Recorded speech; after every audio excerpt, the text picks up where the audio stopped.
Well, we're certainly seeing a worsening job situation across the country. And coupled with that, ongoing concern about the mess that is the immigration system under this government, that's brought the Temporary Foreign Workers Program into the spotlight. And the Conservative Party is saying enough is enough. It's time to put an end to this program to allow us to address these other challenges. So, joining us to talk more about this issue, very pleased to welcome to the program someone who's been very active on this file. Michelle Rempel-Garner is the Conservative Member of Parliament for Calgary-Nose Hill, Shadow Minister for Citizenship and Immigration. Michelle, great to have you back with us here. Thanks for having me.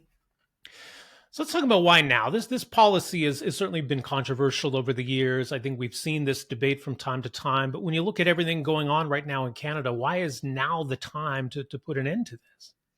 1 in 5 Canadian students went back to school this fall, having not found a job this summer.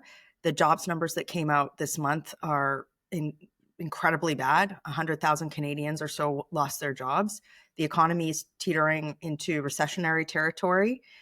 You have artificial intelligence disrupting the ability of Canadian youth to get jobs on top of this. So this is the one thing that the government can control right now. They should be, taking accountability for all their economic failures, but there is absolutely no reason for the Liberals to be bringing in temporary foreign workers during a time of a jobs crisis, and also knowing that the program has been rife with fraud and abuse of the workers who have worked under it for many years. So it's very clear that the program doesn't work. It's broken and it needs to go. The program has changed over the years, and I think part of the concern right now is just how much it's grown, the scope of this program, Mhm. the kinds of businesses are able to make use of the program. Is that part of why this has become such an issue? I think it's a great point. The original intent of the program decades ago was to fill legitimately hard to find labor in areas of very low, ultra low unemployment. So, this is why conservatives said there needs to be a standalone program for seasonal agriculture, agri-food industry. Right. But there's no reason why a Tim Hortons in the GTA should be hiring temporary foreign worker when youth unemployment in the area is at sky high levels. We need to, I guess the other thing too is, Rob, over the years, like the Liberals, they did reverse reforms we put in place in the former Harper government. I think what they've done by juicing the numbers on this program, making it so easy for companies to use it, is that they've actually normalized essentially an indentured labor underclass in Canada. And that's not fair to people who want to come to Canada to work Yeah. under these conditions. And it's not fair to young Canadians. Well, that's the thing, right? I mean, it's not about those that are a part of the temporary foreign workers program. They're following the rules. They're doing what this Exactly. program allows for, right? This is really more about the policy, not the people. 100%.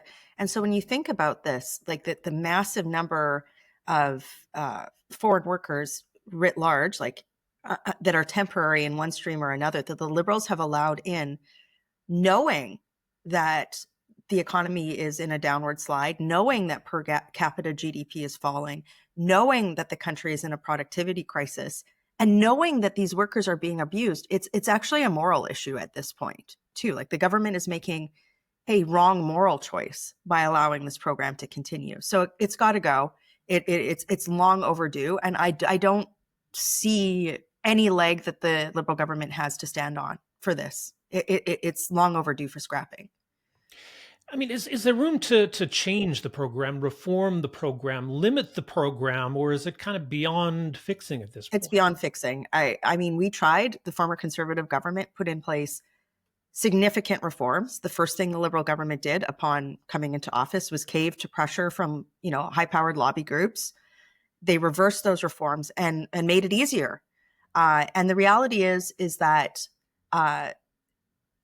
Canadians who are looking for a job right now, especially young Canadians, they don't have access to these high-powered lobby groups that come in and, influence public policymakers, be it legislators or bureaucrats, to say, oh, well, we absolutely need this. No, what we need is the government to bet on Canadian youth. I don't know what your first job was, Rob, but like mine was at an ice cream shop. Yeah. I have deep gratitude to the people who trained me and gave me basic skills as a teenager on learning how to show up for work on time, learning how to provide service to customers. Those are skills that serve me today. And if we all of a sudden just say, as I've heard from liberal commentators on various political talk shows over the last week, that, well, nobody wants to do, quote, those jobs, that's dangerous territory. And that's not an attitude that is consistent with the Canadian ethos of being able to come to the country, work hard, and build a life here, nor is it consistent with the ethos of us building a future for young Canadians. I think that the TFW program is antithetical to both of those sets of values, and that's why it has to go. Yeah, and it's interesting because, yeah, I mean, young people aspire to maybe more than just a fast food job, but it's not like you all of a sudden fall into something higher up. I started as the same thing, right? Working in a fast food restaurant is my Yep. first job, and it's important, work experience for young people. It's an economic opportunity. It's money in their pocket. Like, it's all those things that this first job is supposed to be, and right Yes. now it's like they can't even get that foot in the door.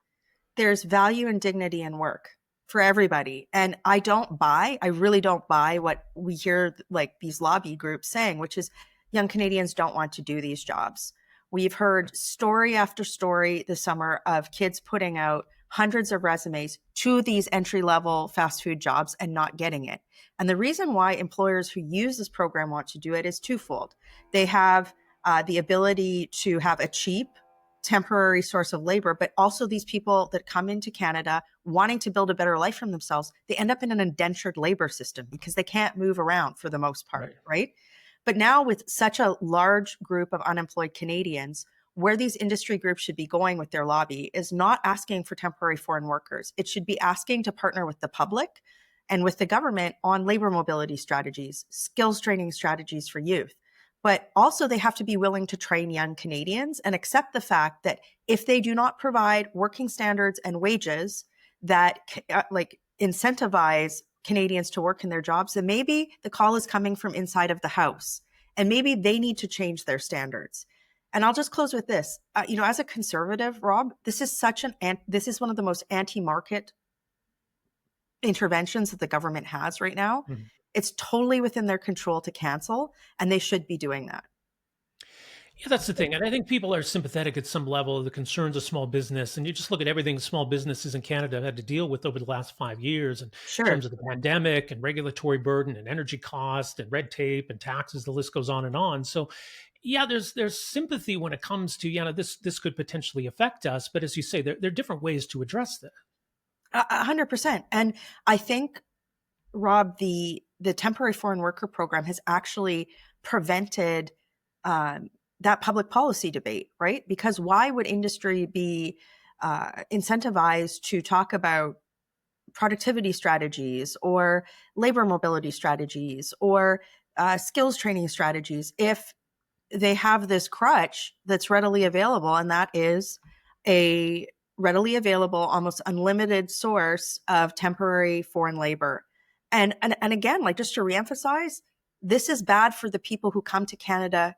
Again, wanting to come to Canada, I don't blame them, but like they're indentured labor, right? So how are working conditions going to? It's got to end. I have seen for 10 years stories of abuse, of all sorts of abuse and fraud in this program, and it's got to go. It's got to go.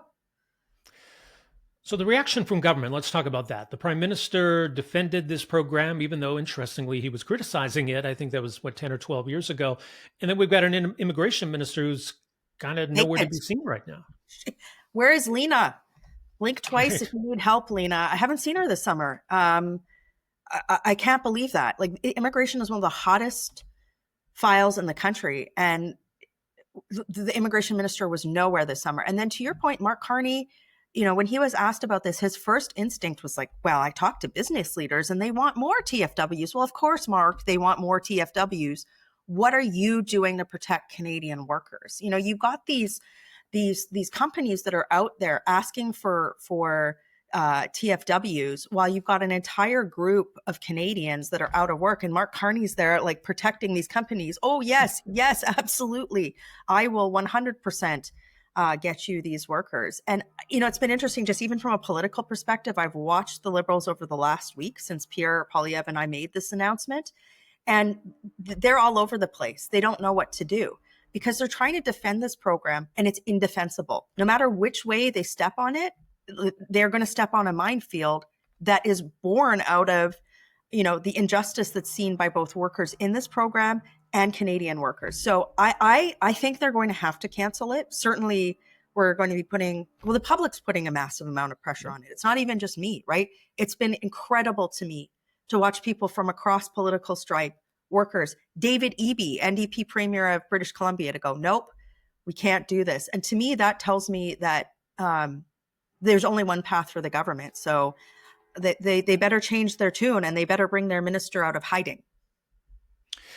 Well, yeah, and she'll soon have to show her face in the House of Commons. Yes. So hopefully we'll get some answers here on how they plan to address this, because you pointed out there's an interesting disconnect in how the government's touting this idea of buy Canadian. Well, what about hire Canadian? What about right? hire Canadian? Yeah. And the thing is true, Rob, this is one area of extreme mismanagement out of many in the immigration portfolio, right? So, you can expect from myself, my colleagues, our party leader to be raising a lot of other issues related to the immigration portfolio in coming weeks as well. Yeah, that's the thing. Fortunately, we did get some moves to rein in immigration, but it's almost like the government just sort of patted itself on the back and say, "Well, look, we fixed everything with some really modest, mild, minor changes." No, and I'm glad you raised this because the levels are still way at historic highs. And one good example of this is former immigration minister who I think turned into the housing minister or was the housing minister and then is justice minister, was Sean Fraser. He bragged about in essentially a 2-year period when he was minister, bringing in, I think it was close to 750,000 people on foreign student visas, knowing that there was a housing crisis, being warned by his department, this is too high, right? And they did it anyways. And so now there's that glut of people who came to Canada wanting to, work and whatnot, but they're working their way through the system, like foreign student visas, postgraduate work permits. We don't have the housing for them. We don't have the healthcare for them. And the economy under the Liberals is not creating the jobs for them. So the Liberals have to be held to account for making conscious decisions that broke Canada's immigration consensus, that have abused foreign workers and have taken away opportunities for Canadians. And that's the broad focus that we're going to be bringing to the government this fall. Yeah, it was interesting. You mentioned there was an Abacus data poll this week shows, 44% of Canadians say scrap this program, only 30% say keep it. When you look at younger Canadians, those numbers rise even higher. And it's all of that going on right now, right? I can't find a job. I can't afford a home. And now we're facing the precipice here of the economy really tanking. It's no wonder why there's such unease and frustration out there. 100%. And when you carry this trend forward 10 years from now, the kids that are coming out of school, like high school, they're in college, whatever right now, and they can't find a job. Where are they going to be in 10 years, right? What kind of problems are associated with youth who can't get those first jobs, can't afford to buy a home, can't get the experience to build up in life? And that is not a Canada that anybody should be driving towards. We need to go back to betting on Canadian kids first, and then ensuring that when people want to come to this country, that those immigration levels are matched with housing, healthcare, and jobs. And for now, like the Liberals have way juiced the numbers. They're out of control. But it can't just be about numbers. It also has to be about the way, the order, and framework in which we invite people to this country, and a program which normalizes an indentured underclass in Canada cannot be part of how Canada manages immigration writ large. So it has to go. That has to be like a first principle right here. This program has to be scrapped. It is interesting. I think in certain respects, we've seen that Mark Carney is not necessarily beholden to, Trudeau legacy policies, but there's a strange sort of, I don't know if it's reluctance or if it's just inaction when it comes to the immigration file. What do you make of that? I think Mark Carney is so out of touch, and the only people he talks to are his Brookfield-related buddies. I don't think he's ever actually spent any significant amount of time talking to, or it's not even talking to, it's the lived experience of the reality that's happening. So of course he's going to be out of touch. Of course he's going to poo-poo this. It's not going to be a priority for him. And frankly, it's why he put one of the weakest members of his caucus as the minister, right? I think one of the jobs of my colleagues, our party leader, myself, this fall is to showcase that out of touchness and demand changes. And yesterday, Conservative leader Pierre Poilievre, he gave a great answer to a question in a scrum about our plans for immigration. It's essentially, it's like, look, this is not the fault of people who want to come to Canada, but right now, given that the Liberals, they've broken the system, they don't have plans to fix it. To your point, we're going to fix it. We're going to demand bold changes. And so the TFW announcement was the first of many, and expect more this fall. Watch for that. Parliament resuming, of course, next week. We'll leave it Monday. there. Michelle Rempel-Garner, thank you so much for making some time for us here. Appreciate Thank you for having me. Hey, folks, thanks for watching and listening. You can find us at robbreakenridge.ca. Also, make sure you hit that subscribe button below and stay connected with The Rob Breakenridge Show.